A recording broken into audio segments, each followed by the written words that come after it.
Hi, I'm Overlander, and today I'm sharing a preset for the Hydrasynth that I think makes it the best performance and patching MIDI controller for Arteria Pigments. Aside from a keylab, if you have a keylab, you should probably stick with that. But if you don't, and you have a Hydrasynth, this is amazing. It actually consists of two separate components. The first is a preset for the Hydrasynth that has all of the MIDI config and macros set up for you. And the second is a MIDI config template for Pigments that you load in that has all of the mapping so that the Hydrasynth controls match up one-to-one with Pigments on-screen counterparts. There's a link in the description to get these two components for free, along with a custom preset that you'll hear in this video. Let's dive in.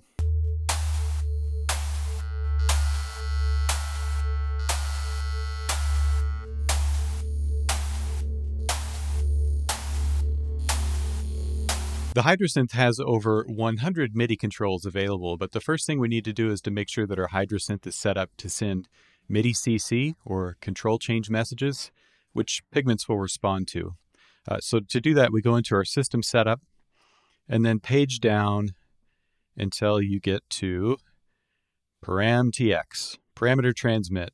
Right now it's set to NRPN, but we need it to be CCs, so change it to CCs. Might as well change the receive as well if you're going to be receiving MIDI notes from your DAW. And while we're here, let's go down a page and turn the ARP transmit on. That way, if we use our arpeggiator on the Hydrasynth, it'll be reflected in Pigments. Then in Pigments, we need to load the Hydrasynth MIDI config. So in the MIDI tab of your settings, in your MIDI config, go Import Config, select the Hydrasynth file that you downloaded, and open that up. And then we pick it from the options. And you'll see we have all of our MIDI mappings here from the Hydrasynth patch to Pigments. Well, now we're ready to walk through the controls. Pigments, of course, has far more controls than the Hydrasynth could map to. But we're able to have enough that it's useful not only for performance, but you could also use it for patch design. So let's just move from left to right on the Hydrasynth. So we'll start with the pitch bend and the mod wheel. Pitch bend is obvious. Does what you expect it to, bends the pitch. And whatever you have assigned to the mod wheel in Pigments is playable with the mod wheel on your Hydrasynth.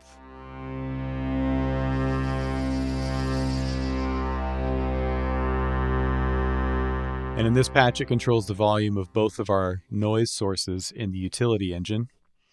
And of course, it also responds to the keyboard, sending MIDI notes, including velocity and aftertouch.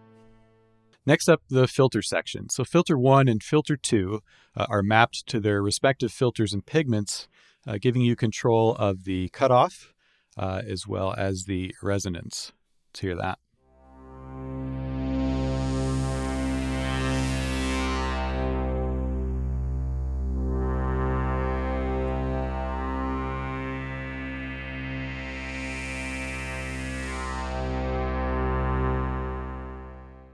The drive knob controls the filter volume.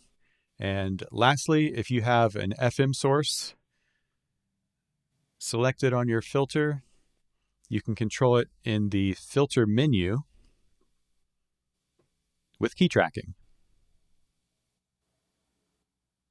The oscillator section only has two MIDI sends available on the Hydrasynth, the wave scan and fine tuning via the sense parameter. At the time of this video, they control the wavetable position and fine tuning of engines 1 and 2, as well as fine tune on the utility engine's simple oscillator.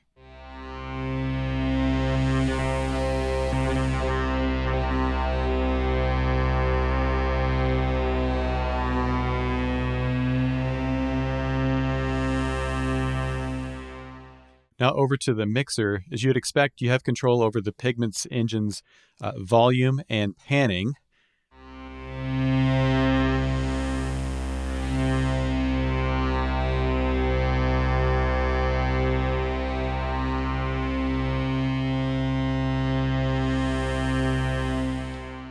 And for convenience on the utility engine, noise and ring volume are mapped to the noise 1 and noise 2 on the utility engine, respectively.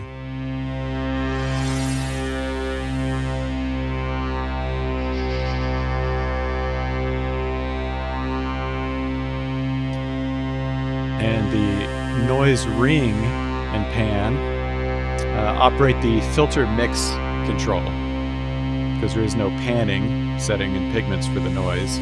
Envelopes 1, 2, and 3 are mapped to Pigments envelopes, giving you a direct control over attack, decay, sustain, and release. We can take a listen to that.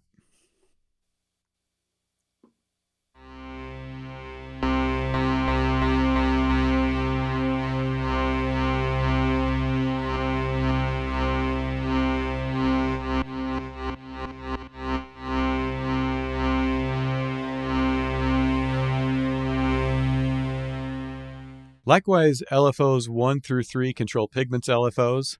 The Hydrasynth makes 2 different MIDI messages available per LFO. So on the Hydrasynth, the rate controls the LFO rate, as you'd expect.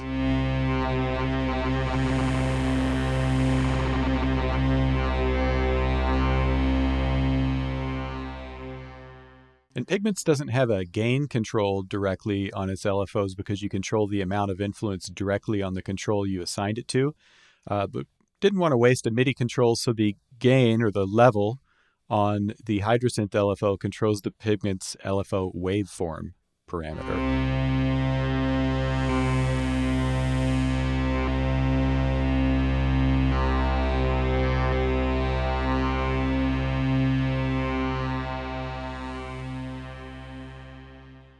Moving on to the Hydrasynth's effects section, the delay and reverb. Each one of those offers 3 controls that we can use with MIDI. Now, of course, Pigments has up to 6 effects on 2 separate buses. It even has an aux bus. So what I've done here is I've mapped the delay time, feedback, and wet dry to the delay plugin on Pigments if you have it set in slot 1 of FX bus A.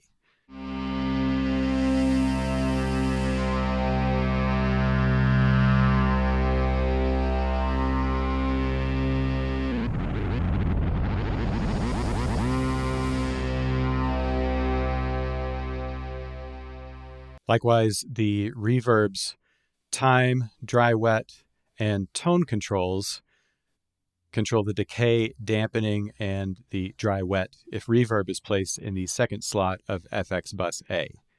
You can, of course, remap these if you need to, or just use it for the dry, wet control of any plugin you have. The dry, wet control is universal, so that will work regardless of what plugin you have in slot 1 and 2 of FX bus A.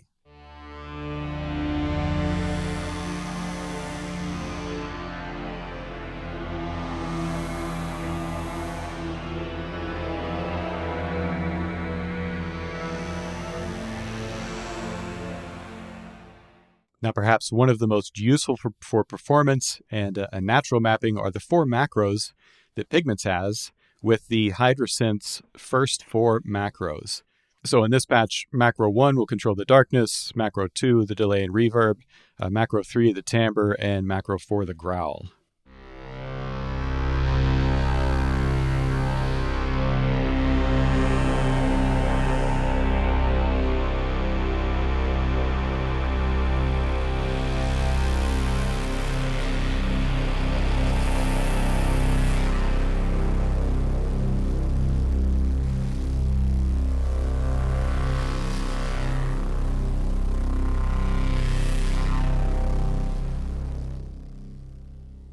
The very last control is hidden in Hydrasynth's voice menu. If you tap into the voice menu and go to page 4, you'll find the glide controls.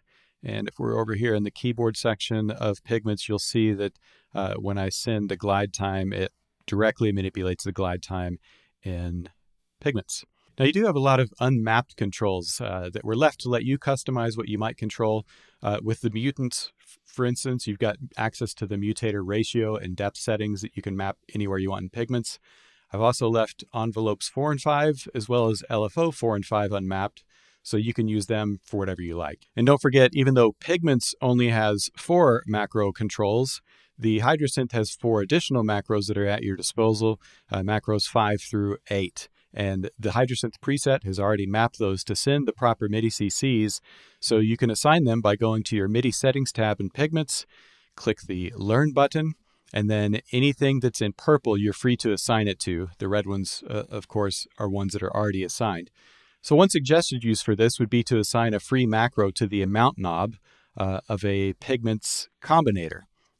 That gives you 3 additional deep macro level type modulation controls. To do that, just click the control that you want to be associated and then wiggle the knob and the connection is made.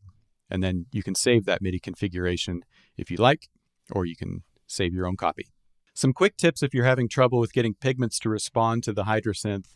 First, make sure your system setup has that setting for the MIDI parameter transmit set to CC, like we looked at before.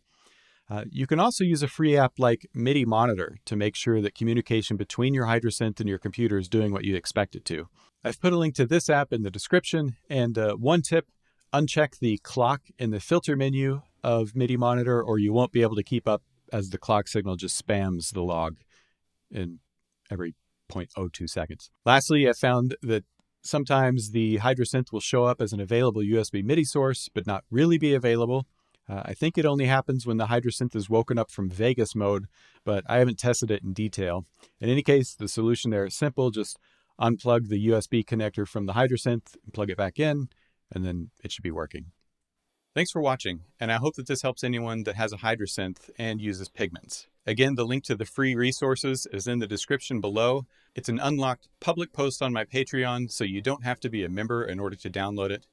However, for about the price of a fancy coffee, you get access to exclusive music, performances, tutorials, patches, as well as monthly updates to the Subharmonicon Cookbook, a book I'm writing for the Moog Subharmonicon.